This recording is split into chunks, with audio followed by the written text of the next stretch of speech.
Miss, tadi malam di rumah aku ada hujan dan petir, Miss. Oh iya, Iya. di rumah Miss juga hujan sih, tapi nggak ada petir.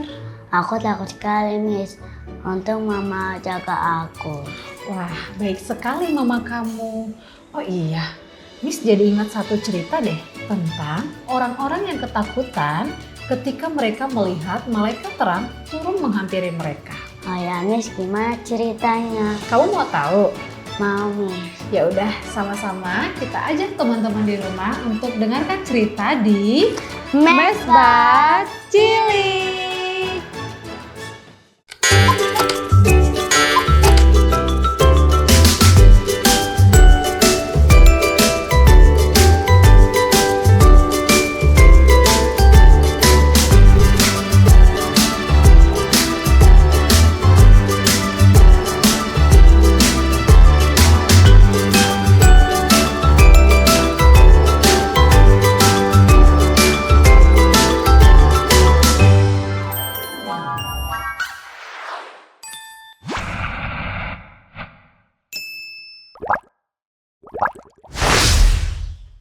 Di dalam Alkitab dikatakan bahwa ketika Allah hendak berbicara kepada seseorang, Dia pertama kali meyakinkan bahwa mereka tidak perlu takut. Baru-baru ini, kita telah mempelajari tentang seorang malaikat yang berkunjung kepada Zakaria, seorang imam di Bait Suci. Allah mengirim seorang malaikat untuk berdiri di masbah di mana dia melayani. Zakaria, imam itu, sangat ketakutan. Tetapi, tidak terlalu lama, malaikat segera menenangkan ketakutan Zakaria. "Jangan takut," kata malaikat itu. "Allah sudah mendengar doamu." Lalu, malaikat itu menyampaikan kepada Zakaria beberapa kabar yang ajaib. Istrinya, Elizabeth, akan memiliki seorang bayi, dan mereka akan menamai dia Yohanes. Kemudian, Allah memberitahukan kepada Maria bahwa dia akan mempunyai seorang bayi yang spesial. Lalu, dia mengirim seorang malaikat untuk membawa pesan. Untuk menjaga agar Maria tidak ketakutan, malaikat itu berkata dengan sangat lembut, "Salam, hai engkau yang dikaruniai, Tuhan menyertai engkau." Sekarang, salam adalah kata-kata yang sudah biasa didengar. Musuh tidak mengirim salam, mereka mengirim ancaman. Tetapi, meskipun demikian, Maria masih bingung dan mungkin sedikit ketakutan. Jadi, malaikat berbicara dengan lembut kepadanya, "Jangan takut, Maria." Lalu diulangi kembali, pesan khusus dari Allah. Jangan takut. Allah mengirim pesan yang sama kepada para gembala pada malam Yesus dilahirkan.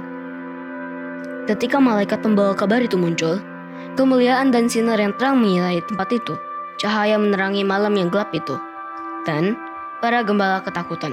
Penulis Alkitab, Lukas, mengatakan bahwa orang-orang yang berani ini ketakutan.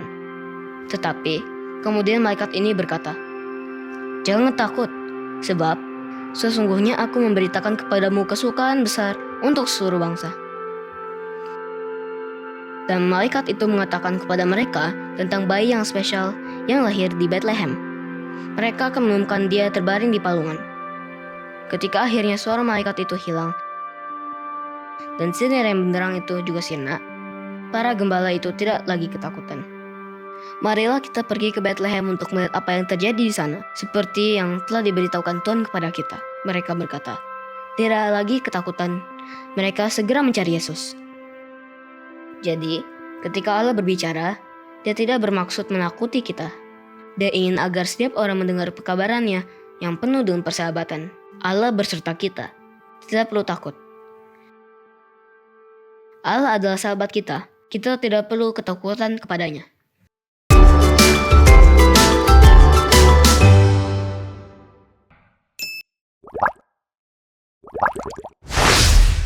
Hai, kembali lagi dalam Aksi Cilik bersama Miss Tina dan Gracia.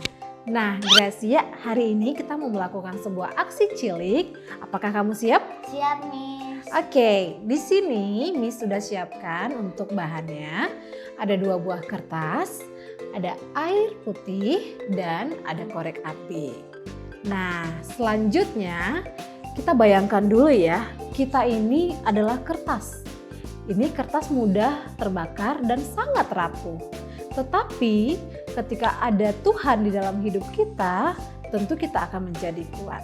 Oke, langkah pertama, Gracia boleh bantu Miss Tina untuk lipat kertas ini menjadi bagian-bagian kecil.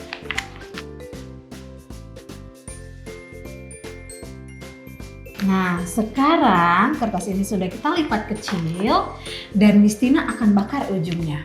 Perhatikan ya apa yang akan terjadi pada kertas ini. Oke, Miss.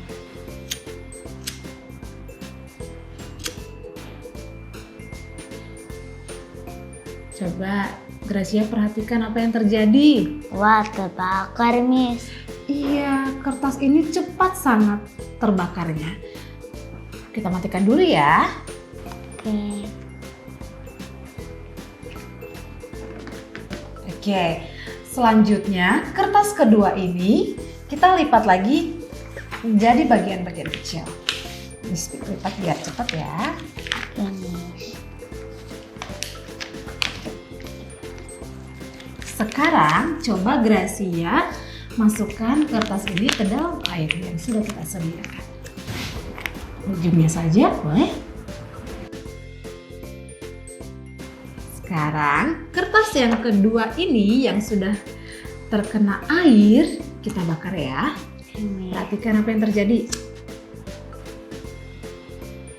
Wah, tidak terbakar, Miss. Iya ya, sangat sulit sekali untuk terbakar. Jadi, ibaratkan kertas ini adalah hidup kita. Kita tanpa Tuhan ataupun tanpa perlindungan dari air ini adalah kertas yang sangat rapuh dan sangat gampang untuk melakukan dosa dan terbakar oleh api dosa. Dan kertas yang kedua ini ibaratkan kita yang dilindungi Tuhan melalui zat air ini. Karena kertas ini tidak sempurna, maka dia akan susah sekali terbakar oleh karena air yang sudah menyerap di dalam kertas ini. Nah, sekarang Miss Tina mau tanya, apakah Gracia mau menjadi anak-anak Tuhan yang memberikan hati Gracia pada perlindungan Tuhan? Mau, Miss. Bagus sekali. Jadi, kesimpulan pada hari ini dalam eksperimen kita, marilah kita tetap memberikan diri kita ke dalam perlindungan Tuhan seutuhnya agar hidup kita tidak mudah terbakar ataupun rapuh, serta kita ingat kembali bahwa Tuhan telah memberikan yang terbaik untuk kita. Salah satunya ialah Dia rela mati di mana? Kayu salib. Supaya kita tidak mudah terbakar oleh dosa dan kita akan hidup kekal selamanya. Demikian aksi cilik kita hari ini. Sampai jumpa di aksi cilik berikutnya. Bye.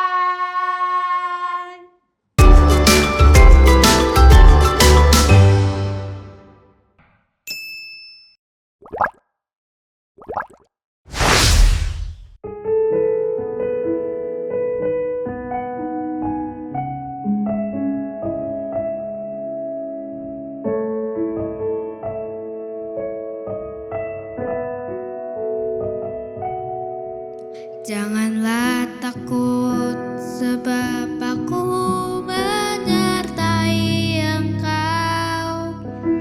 Janganlah bimbang sebab aku ini Allahmu. Aku ini Allahmu. Jangan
Hai Sobat Cilikop Channel.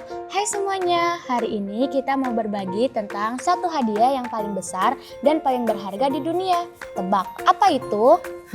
Uang, mainan, liburan ke luar negeri. Bukan itu Raffi, hadiah terbesar itu adalah keselamatan kekal yang diberikan Allah lewat Yesus Kristus. Oh iya, keselamatan itu bukan cuma janji, tapi karunia. Artinya hadiah dari Tuhan untuk setiap orang yang mau menerimanya. Tapi Nadia, gimana caranya kita menyambut keselamatan itu dalam hidup kita? Nah, ada 3 tips sederhana yang bisa kita ingat. Yuk kita bahas satu-satu. Tips pertama, percaya dan menerima dengan iman. Yang pertama, percaya dan menerima dengan iman. Yesus sudah melakukan bagian yang paling sulit. Dia mati dan bangkit untuk menebus kita dari dosa. Tugas kita cuma percaya dan membuka hati. Seperti Yohanes 3 ayat 16. Barang siapa percaya kepadanya tidak binasa, melainkan beroleh hidup yang kekal. Iya, jadi bukan karena kita hebat, rajin, atau selalu sempurna, tapi karena kasih karunia Tuhan yang mau menyelamatkan kita. Tips kedua, hidup setia dan bersyukur. Kalau kita sudah diselamatkan, hidup kita harus jadi ucapan syukur. Kita bisa tunjukkan lewat doa, ibadah, dan cara kita memperlakukan orang lain. Betul, keselamatan bukan cuma untuk disimpan dalam hati, tapi untuk dibagikan lewat perbuatan baik. Tips ketiga, berpegang teguh sampai akhir. Kadang hidup tidak selalu mudah. Ada godaan, kesulitan, dan kegagalan. Kadang, tapi Tuhan janji akan menyertai kita sampai kita tiba di rumah kekalnya. Benar, Tuhan ingin kita terus berjalan bersamanya, percaya setiap hari, sampai akhirnya kita melihatnya muka dengan muka.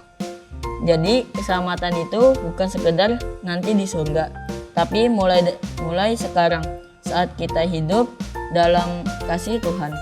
Mari kita sambut keselamatan itu dengan hati yang percaya, hidup yang bersyukur, dan iman yang teguh.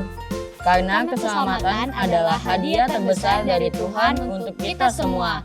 Sampai jumpa.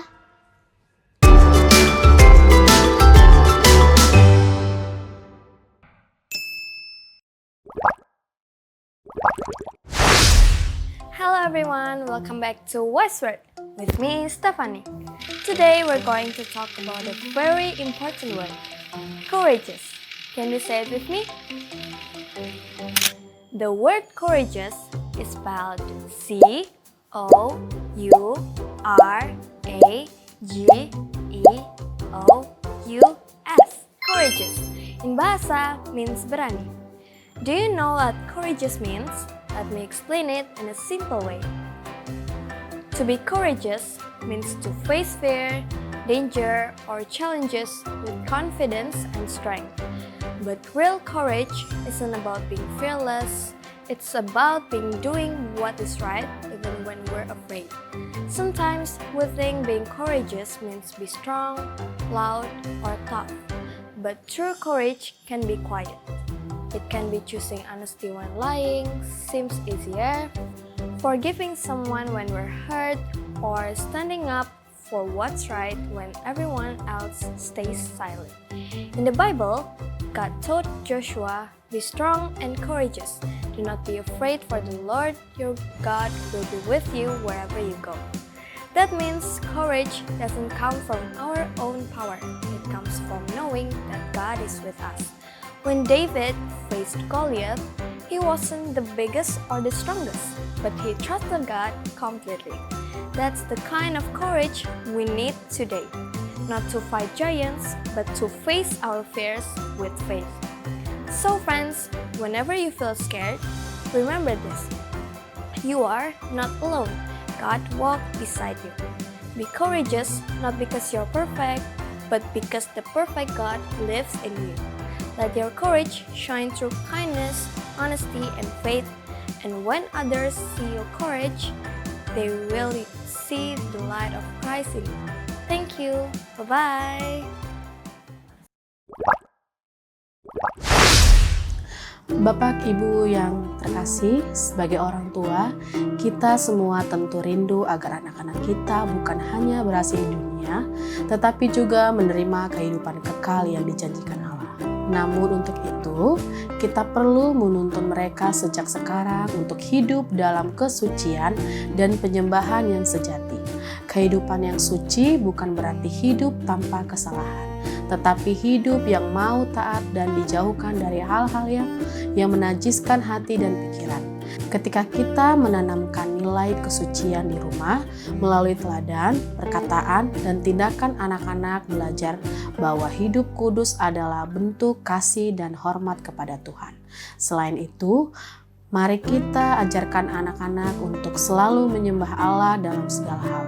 Penyembahan bukan hanya lewat nyanyian di gereja, tetapi juga lewat cara mereka bersikap di sekolah, membantu di rumah, dan mengasihi sesama.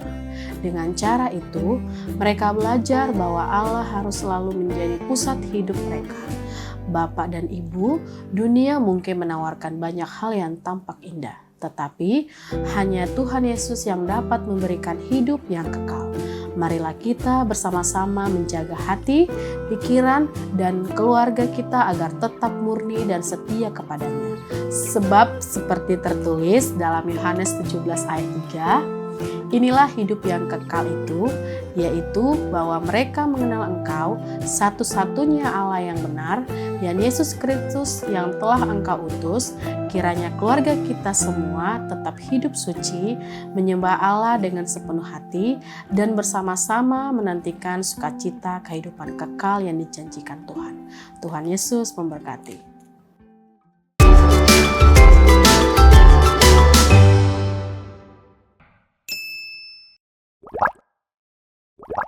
Pernah nggak kamu merasa takut sekali? Pernah, sesuatu yang bikin aku kesepian. Pernah. Waktu itu aku lagi di rumah sendirian doang. Pernah, waktu itu aku pernah ditinggal mama aku untuk beli sesuatu di warung, tapi perginya itu lama banget. Pernah, saat saya mau mandi ada kecoa. Coba berikan 3 hal yang menurut kamu akan membuat kamu merasa takut. Pergi ke rumah sendirian, berjalan sendirian di lorong yang sepi dan gelap. Yang terakhir, aku mendapat nilai jelek. Karena di dalam kamar mandi gelap, terus aku takut kecoanya mau terbang ke aku.